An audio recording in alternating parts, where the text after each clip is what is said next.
India பத்தி சொல்லும்போது அது விநாயகன், அதனால சொல்றதெல்லாம் கேட்குது அப்படின்ன உடனே அது தனியா எடுத்து வச்சுட்டு ரஷ்யாவையும் ஜப்பானையும் அப்படி தூக்கி நிறுத்தி பேசினாங்க. கவுண்டர் கொடுக்கறதுக்காக சொல்லலமா. யானை ரொம்ப பெரிய விஷயங்க, உண்மையிலேயே சொல்றேன், யானை பெரிய விஷயம். விவேகானந்தர் சொல்லுகிறார், யானை என்பது இந்த பாரத திருநாட்டின் இறையாண்மையை இந்த உலகத்திற்கு உறக்க சொல்லுகின்ற ஒரு கஜமிருகம் என்று பேசுகிறார். சாதாரண விஷயம் இல்லை யானை. அந்த யானையை பிச்சை எடுக்க விட்டுருக்கோம் பாருங்க, சர்க்கஸ்ல உட்கார வச்சு இந்த மாதிரி கேள்வி கேட்க வச்சிருக்கோம் பாருங்க, அதான் நம் பிழை.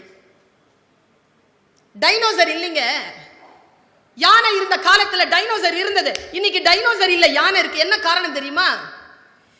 டைனோசருக்கு காலில் ஏதாவது பூச்சியோ பாம்போ கடிச்சதுன்னு வச்சுக்கோங்களேன், அதுக்கு அது அழுகிட்டு இருக்கு, அதுக்கு விஷம் ஏறி இருக்குன்னு இந்த மூளைக்கு ஏறுறதுக்கே 6 மாசம் ஆயிடும். அதுக்குள்ள கால் அழுகிரும். விழிப்புணர்வு இல்லாததனால் செத்து போன மிருகம் டைனோசர். இதுவரைக்கும் யானை இப்படி விபத்துகளில் செத்து போவதே இல்லைங்க.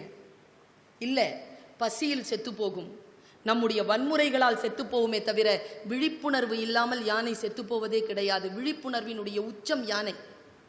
இப்ப நீங்க இந்த வாசல் வழியா அப்படி நுழையிறீங்கன்னு வச்சுக்கோங்க, வாசல் 5 அடிக்கு இருக்கு, நீங்க 4 அடி எப்படி போவீங்க?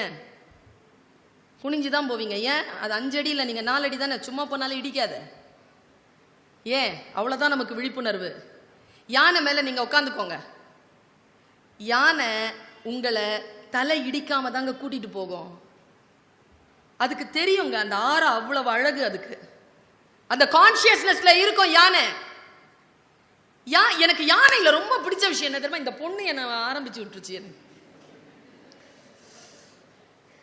ஒரு புக்ல வாசிச்சேன், யானையை நான் யானை தாங்க அப்படி இருக்கணும்னு ஆசைப்படும். யானையை எவ்வளவு வேண்டுமானாலும் அடிக்கலாம், எவ்வளவு வேண்டுமானாலும் துரத்தலாம், எவ்வளவு வேண்டுமானாலும் விளையாடலாம். ஆனால் அதன் எல்லை எது என்று யானைதான் தீர்மானிக்கிறது. அதனால் எனக்கு யானையை பிடிக்கும். இந்த யானையை பார்த்துட்டு இருக்கிறேன், யானை பிச்சை எடுக்குது பார்த்துருக்கீங்களா? இந்த அம்மா சொன்ன மாதிரி சர்க்கஸ்ல உட்காருது. யானையை சர்க்கஸ்ல உட்கார வச்சானே, இவனை என்ன செய்யலாம்? அன்னைக்கு நான் மதுரை மீனாட்சி அம்மன் கோயிலுக்கு போயிருக்கிறேன். நான் சொன்னப்ப தப்பு இல்லை, காமாட்சி அம்மன் மீனாட்சி அம்மன் மாற்றி சொன்னா, நீங்க சொன்னதான் தப்பு. காஞ்சி காமாட்சி, மதுரை மீனாட்சி.